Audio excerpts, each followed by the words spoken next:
The super flyweight title is on the line once again this Saturday when we see a rematch between Joshua Franco defending his WBA Superfly title against Kazuto Ioka in Japan. This is a championship fight that you need to know about.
Joshua Franco is back this Saturday, June 24th, in a rematch against Kazuto Ioka and Ioka in a fight that will see him put his super flyweight title on the line, and his record now of 18-1 with 3 draws and 8 KOs.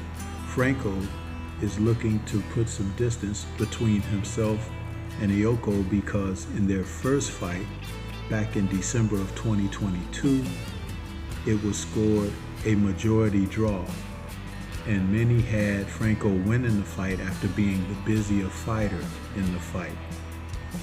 This fight will see the two combatants as they come together for only Franco's title.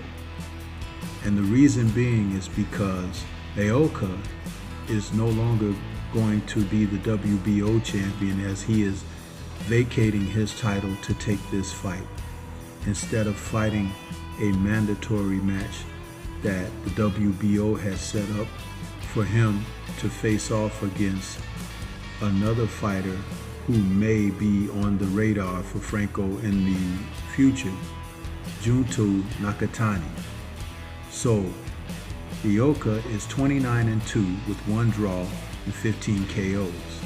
But this fight sees him stepping in against Franco, and also the fact that he is becoming a more vulnerable fighter at the age of 34. Franco is 27.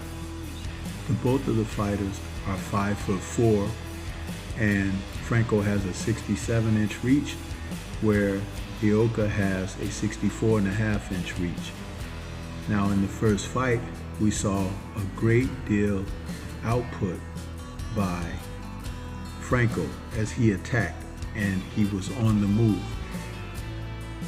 Ioka, who's a disciplined outboxer, fighting behind a high guard and is definitely a defensively responsible fighter, chose to counterpunch and move around as Franco pursued him. And his counters worked very well. He placed his shots very well, but it was the work rate of Franco that was really dictating the fight. Many people felt like Franco should have gotten that decision because of the output, but I kind of look at it a little bit different. Ring generalship is a huge part, and what I did notice in that particular fight, the first fight, Ioka was doing some good counterpunching, and his punches were crisp, sharp, and well placed. Though we see Franco and understand that he is a pursuant and aggressive fighter by nature, thinking that he can overwhelm his opponents with volume.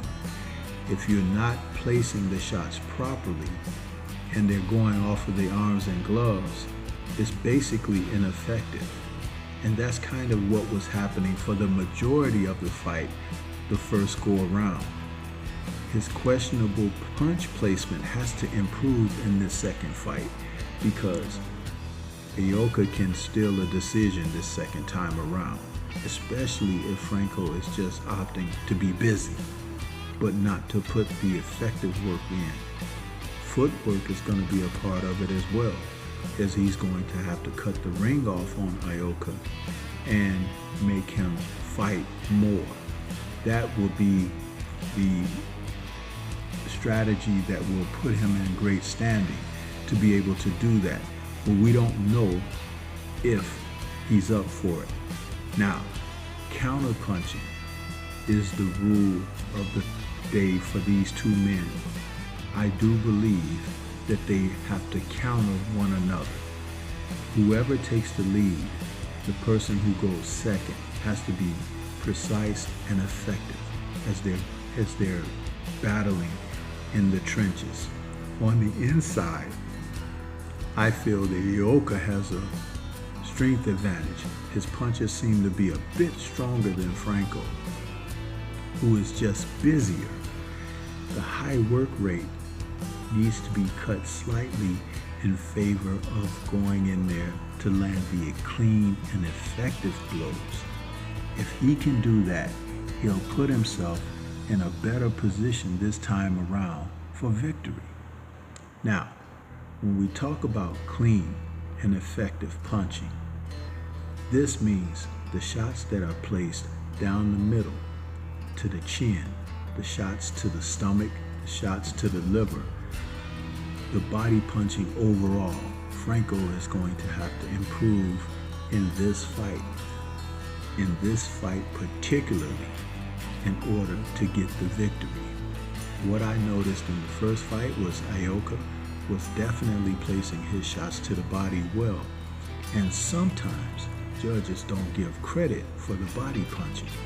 It can take steam out of a fighter, especially in a fight that's going the distance. So overall, as I see this fight as a rematch, I'm giving favor to Franco if he can make the slight adjustments and wear the older Ioka down. It's going to be a good fight. It's not mentioned where the fight will be televised yet, but I look forward to it. This is Stormy B-Man. Shout out to the mighty LDBC and Liberated Perspective, third eye view of the world. For more content such as this, please like, comment, subscribe, and share. If you haven't seen Franco versus Ioka 1, check it out. It's on YouTube. Peace to everyone out there, and everyone please remain safe.